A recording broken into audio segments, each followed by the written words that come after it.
서울특별시 마포구. 안녕하세요. 심한 안구 건조증과 눈물 흘림이 걱정이라는 지영주 씨. 제가 30대 이후부터 안구 건조증이 왔거든요. 그러니까 지금 20년 정도 계속되고 있는 것 같아요. 30대부터 시작된 안구 건조증. 시도 때도 없이 눈이 뻑뻑해져 불편감이 심했다는데요. 게다가 장시간 안약 사용으로 눈꺼풀 가려움증 증상에 결막염까지 앓게 됐습니다. 그러다 보니 인공 눈물은 필수. 집안 곳곳, 침대 맡에도, 탁자에도, 현관 앞 신발장 위에까지 인공 눈물이 놓여 있는데요. 저희 가족 모두 안구 건조증이 있어서요. 뭐 책상, 컴퓨터, 그다음에 현관 이런 데 인공 눈물을 꼭 비치해 두고 있어요. 눈을 뜨자마자 가장 먼저 인공 눈물 넣기. 아침에 눈 뜨는 게 제일 힘들어요. 눈이 뻑뻑해서 눈 뜨자마자 이 인공 눈물을 찾게 되더라고요. 외출 준비를 할 때도 어려움을 겪는다는데요. 아이라이너랑 마스카라나 이런 거 하잖아요. 그러면은 좀 조심스러워요. 그리고 샤도우는 가루가 날리잖아요. 그래서 눈에 들어갈까 봐 좀 걱정이 많이 되거든요. 외출 시에도 찬바람을 맞으면 눈물이 심하게 나 주머니에 항상 휴지를 가지고 다녀야 하고, 또 스마트폰을 보면 눈이 뻑뻑해져 자주 눈을 비비고 깜빡이게 된다는데요. 그런데 이거 이미 사용했던 인공 눈물 아닌가요? 한 번 사용하면 좀 남거든요. 그래서 아까워서 계속 사용하고 있어요. 안구 건조증과 눈물 흘림증을 앓고 있는 지영주 씨. 궁금한 게 있다고요? 인공 눈물을 계속 평생 사용해도 되는지 궁금하고요. 시력과의 연관성도 궁금해요. 그리고 한 번 뜯었던 인공 눈물을 계속 사용해도 되는지 궁금해요. 네, 일단 앞에서도 짚어보긴 했는데 사례자분을 위해서 다시 한번 확인을 해보겠습니다. 안구가 건조한데 왜 눈물이 나오는 걸까요? 맞아요. 네, 안구건조증의 흔한 증상이기도 합니다. 아까도 말씀드렸지만 우리 몸은 다 보상작용이라는 걸 하거든요. 그래서 눈물이 없어서 건조하거나 눈물 질이 안 좋게 되면은 우리 몸에서 그걸 알아가지고 반사적으로 눈물을 더 내보내라고 이제 신호를 보내게 되면, 그래서 반사적으로 눈물이 왈칵 나올 수 있는 부분들이 있는데요. 근데 이게 중요한 거는 아까 눈물층이 기름, 물, 점액 이렇게 이루어져 있다고 말씀을 드렸는데, 이러한 것들이 물만 왈칵 나오다 보니까 어떻게 보면 건강한 눈물이 형성되기에는 좀 모자란 측면들이 있어요. 그래서 증상은 증상대로 눈물이 오히려 나오면서 건조증 증상은 계속 생기는 이런 부분들이 생길 수가 있습니다. 사례자분 보니까 눈에 대한 온갖 불편한 상황들을 지금 다 호소하고 계시는데, 그러면은 뭐 결막염도 있다, 눈도 가렵다, 요게 혹시 안구 건조증과도 관련이 있는 건가요? 네, 관련이 있습니다. 아까 사례자분 보시게 되면 안구 건조증도 있으시고 알레르기 결막염도 있으신 것 같은데, 안구 건조증도 일종의 염증 질환이거든요. 근데 결막염도 염증 질환이고, 그래서 염증과 염증이 합쳐지니까 아무래도 증상이 뭔가 또 심해지게 되겠죠. 그래서 안구 건조증 같은 경우에 그 알레르기 결막염이 동반이 되면 좀 표면에 상처가 더 난다든지 이런 것들이 더 심해질 수가 있고요. 비비면서 또 심해지는 경우들도 생길 수가 있겠고, 또 알레르기 결막염이 있는데 안구 건조증이 생기게 되면은 이 알레르기 유발 물질들도 희석이 잘 안 되고, 그다음에 그 여러 가지 좀 눈물 희석 효과들이 떨어지기 때문에 그 알레르기 결막염의 증상들, 가려움이나 이런 것들도 굉장히 좀 심해질 수가 있게 되겠습니다. 네, 사례자분도 그렇고 안구 건조증 심한 분들도 다들 이 인공 눈물을 되게 자주 넣으시거든요. 근데 이거 그냥 뭐 내키는 대로 넣긴 한데 효과적으로 제대로 넣는 전만 방법이 있을까요? 이게 어떻게 보면 제일 중요한 부분이라고 오늘 말씀드리고 싶은데요. 안약 보통 넣으시는 분들 보면은 지하철이나 버스에 넣으시는 분들 보면 안 보이니까 이 안약 열고 나서 아예 눈에 닫고 넣으시는 맞아요. 분들 굉장히 많아요. 네. 이런 거는 이제 위생상 굉장히 안 좋습니다. 끝이 오염될 수가 있기 때문에 감염, 위험도 있고 그렇기 때문에 이제 이런 것들은 이제 삼가하시라고 말씀드리고 싶고요. 또 한 가지는 이제 아까 일회용 안약 사용을 하셨었는데, 일회용 안약은 일회용입니다. 그래서 한 번 쓰고 버리는 것들이 원칙이 되겠고요. 근데 정 아까울 경우에는 한 12시간 안쪽까지는 뚜껑을 닫고 쓰는 건 괜찮습니다. 그 이상을 쓰게 되면 좀 문제가 될 수 있는 부분들이 있습니다. 근데 마지막으로 한 가지는 이 요새 이제 일회용 안약들이 여러 가지들이 많이 나오다 보니까 다 똑같이 생겼어요. 그렇죠. 그래서 이걸 다 보통 냉장고에 넣거나 이렇게 쓰시게 되는데, 그래서 가만히 있다가 뭔가 눈이 불편하게 되면은 이게 아무거나 잡아서 넣는 분들이 굉장히 많은데요. 이 어떤 용도의 약물인지를 다 확인을 하고 이름을 좀 보고 맞춰서 넣으시는 거 중요하겠고 네. 이름이 잘 외우기 힘들다 하면은 좀 사진을 찍어놔서 확인을 하고 넣는 것들이 중요할 것 같습니다. 네, 안약 잘못 넣어서 뭐 자칫 사고 나고 이런 경우도 많을 것 같아요. 네, 맞습니다.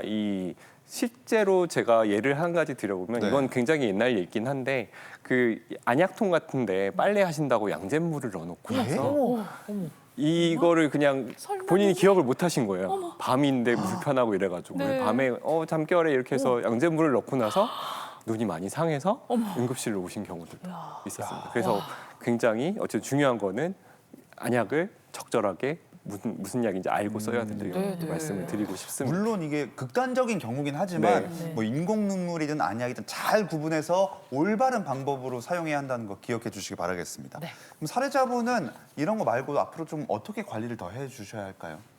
일단 안구 건조증의 원인이 다양하기 때문에 단언은 할 수는 없지만은요. 제가 영상을 뵈니까 이분이 이제 눈을 뜨실 때 이마에 주름을 많이 사용하시더라고요. 이마에 힘을 주시기 때문에 눈 깜빡거림이요. 되게 불규칙하세요. 이렇게 되면 안구 건조증이 많이 심해지거든요. 그래서 한번 병원에 내원하셔가지고 혹시 눈 깜빡거림이 충분한지 불충분한지 그리고 눈 표면에 눈물층이 괜찮은지 확인해 보실 필요가 있으실 것 같고요. 그리고 아마 가족분들도 안구 건조증으로 시달리고 있다는 말씀을 잠깐 하셨는데 우리가 안구 건조증만큼 이 환경의 영향을 받는 질병도 없을 것 같습니다. 대부분 안구 건조증이 있으시면은 나는 눈물약을 달고 살아 이렇게 얘기를 하시는데요. 중요한 거는요. 요즘에 겨울철 춥지만 아침 저녁으로 환기하는 거 되게 중요하시고요. 그리고 습도가 중요합니다. 요즘은 건조한데 아무리 인공눈물 많이 들어도 건조한 환경에서는 눈이 건조해질 수밖에 없거든요. 습도 40 내지 60% 유지하는 것이 도움이 될 것 같습니다. 알겠습니다. 요새 뭐 눈 불편함을 호소하는 분들이 워낙 많아서요. 시청자 사연 하나 더 만나보겠습니다. 서울특별시 동작구의 한 공원. 좋은 겨울 날씨에 선글라스를 낀 채 운동하는 이분. 예, 제가 이겼습니다. 눈이 불편한 증상으로 고통받고 있다는 이병수 씨. 그런데 한겨울에 왜 선글라스를 끼고 계신 건가요? 이 선글라스를 끼지 않으면 갈 수가 없어요. 사람들이 왜 울고 돌아다니냐고 그렇게 얘기를 하더라고. 겨울이 되면 눈에 눈물이 고여 선글라스가 꼭 필요하다는데요. 게다가 눈물 흘림이 심해져 손수건을 가지고 다녀야 할 정도였다고요. 심지어 심각한 사고까지 날 뻔했습니다. 계단을 내려가다가 계단이 2개, 3개를 보여가지고 계단에서 쓰러진 적도 있습니다. 갈수록 심해지는 증상 때문에 뒤늦게 병원을 찾아간 이병수 씨. 그 결과 녹내장 진단. 녹내장이라는 것은 회복될 수도 없고 앞으로 정상적으로 갈 수 없고 수술도 안 된다는 것에 대해서 참 상당히 당혹했습니다. 녹내장 진단 3년 후인 지금 안구 건조증과 눈물 흘림은 여전히 나아지지 않고 있습니다. 조금 오래 보려고 그러면 눈이 흔들리고 어지럽고 그래가지고 다시 쉬었다가 다시 보는 경우가 많습니다. 이때 서랍에서 뭔가를 꺼내는 이병수 씨. 정체는 바로 안약이었는데요. 인공 눈물을 포함한 안약의 개수가 무려 6개라고요. 녹내장 관련돼 가지고 3가지를 넣고 있습니다. 그 다음에 알러지로 해가지고 2가지를 넣고 있고 그리고 수시로 인공 눈물을 이렇게 넣고 있어서 총 6가지의 안약을 사용하고 있습니다. 안구 건조증과 녹내장을 겪고 있는데 해결할 방법은 없을까요? 선글라스나 안경을 끼지 않으면 눈 통증이 굉장히 심해져요. 안구 건조증이나 녹내장의 연관성 그리고 수술로 회복될 수 있는지 그거에 대해서 굉장히 궁금합니다. 자, 일단 녹내장 진단을 받으셨고 거기에 안구 건조증, 또 통증, 눈물 흘림, 복시까지 있으세요. 안약은 6가지나 사용을 하고 있습니다. 이 6가지 좀 괜찮은 걸까요? 많이 쓰는 것 괜찮지 않겠죠. 일단 녹내장에 대해서 말씀을 드리고 싶은데요. 이 녹내장이라는 거는 안압이 올라가거나 아니면 시신경의 혈류 이상 등으로 인해서 서서히 신경이 망가져서 이제 시야가 좁아지고 심지어는 실명에까지 이를 수 있는 그런 질환이라고 말씀을 드릴 수가 있겠는데요. 요 녹내장 안약을 꼭 써야 됩니다. 안압을 낮춰서 시신경 보존을 위해서 꼭 써야 되는 부분들이 분명히 있는데 안 좋은 점이 있어요. 이 녹내장 안약에는 보존제가 있거나 아니면 녹내장 약 성분 자체 때문에 안구 건조증이나 독성 결막염이 유발될 수가 있습니다. 그래서 사례자분들이 말씀하신 것처럼 이 여러 가지 충혈도 되고 겹쳐 보이고 아프고 이런 증상들이 생길 수가 있고요. 그래서 이런 경우에 경미한 경우에는 아까 사례자분처럼 인공 눈물 쓰는 것들이 도움이 될 수가 있는데 너무 심한 경우에는 환자분의 녹내장 경과를 봐서 좀 유발될 수 있는 녹내장 약을 좀 변경하거나 조정하는 것들이 좀 필요할 수가 있겠습니다. 요즘 보면은 녹내장 진단 받으신 분들이 제 주변에도 많이 계시더라고요. 근데 이 녹내장이 수술로 확 좀 좋아질 수는 없는 건가요? 사례자분도 그렇고요. 네, 물론 수술을 하는 방법들도 있습니다만 일단 녹내장의 기본적인 치료는 약물 치료라고 생각하시면 될 것 같아요. 그래서 약물로서 안압을 좀 떨어뜨려서 신신경이 오래 이제 보존될 수 있는 환경을 만드는 것들이 굉장히 중요할 것 같은데 아까 말씀드렸다시피 약물 부작용이 있기 때문에 이것들을 오래 쓸 수 있도록 뭐 약물을 적절하게 맞는 약물을 선택을 하고 조정을 하는 것들이 중요할 것 같고요. 아까 말씀드린 안구건조증의 독성 각결막염 같은 것들이 생길 수가 있기 때문에 거기에 맞는 안구건조증 치료라든지 다른 약물 치료들을 해볼 수가 있겠습니다. 근데 약물이 안 맞는 경우들도 있을 수가 있으세요. 네. 그래서 이런 경우 같은 경우에는 요새 뭐 최소 침습 녹내장 수술 이런 것들이 나와 있어가지고 그런 것들을 받음을 통해서 이제 약물 개수를 좀 줄인다든지 안 쓰는 그런 방법들을 생각해 볼 수가 있고, 근데 이거는 모든 사람이 다 하는 건 아니고 이제 주치의 선생님과 상의가 필요할 것 같습니다. 그렇군요. 또 안구 건조와 눈 질환이 있는 분들에게 선글라스 착용이 권장되더라고요. 그래서 저희가 퀴즈를 준비했습니다. 자, 안구 건조증과 안구 질환에 가장 도움이 되는 선글라스는 무엇일까요? 1번 까만색 선글라스, 2번 미러형 선글라스, 3번 반투명 선글라스입니다. 자, 저희가 실제로 보기를 좀 준비해봤어요. 일단 1번 새까만 선글라스. 네. 제 눈 안 보이시죠? 저도 뵈는 게 없어요, 지금.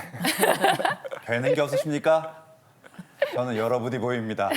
미러형 선글라스 어떠십니까? 되게 멋부린 느낌이에요. 네. 좋지 않겠습니까? 3번은 이겁니다. 반투명 선글라스. 제법 잘 보입니다, 요거. 자, 이렇게 세 개의 보기를 드렸는데요. 다시 한번 보여드릴게요. 1번 새까만 선글라스, 2번 미러형 선글라스, 3번 반투명 네. 선글라스입니다. 셋 중에 어떤 게 제일 좋을까요? 눈 건강해요. 네, 돌발 퀴즈에서 조금 어려운데요. 저 3번 반투명 선글라스 골랐습니다. 예, 반투명 선글라스. 네, 우선 까만색 선글라스는 멋있죠. 그런데 이게 어두운 환경이 조성이 되기 때문에요. 동공이 확대가 돼가지고 첫 번째 시력이 떨어질 수가 있고요. 선글라스의 기본 목적은 자외선 차단을 위한 건데 동공이 커지니까 오히려 자외선이 많이 들어올 위험성이 있습니다. 두 번째, 미러형 같은 경우에는 요즘에 패션 아이템으로 아주 핫하지 않습니까? 그러면 얼마나 멋있습니까? 네, 스키장에서도 지금 제가. 많이 사용하고 있는데 이게 문제는요. 같은 농도에서 빛 투과율이 좀 떨어집니다. 그래서 그거를 좀 고려하셔야 될 것 같고요. 이 진용 씨가 끼시고 계시는 반투명 그 안경 같은 경우에는 이게 농도가 어떻게 되느냐에 따라서 조금 얘기가 틀리습니다만 우리가 어느 정도 빛을 투과를 시켜주기 때문에 빛 번짐이 적어지고 또 사물의 왜곡 현상이 없기 때문에 적당할 것 같습니다. 그렇지만 선글라스가 고르는 요령은요. 개개인마다 취향도 있고 색깔, 농도를 정확하게 결정하셔야 되기 때문에 안경원에 가셔가지고 또 전문가와 상담을 하셔가지고 결정을 하셨으면 좋겠습니다.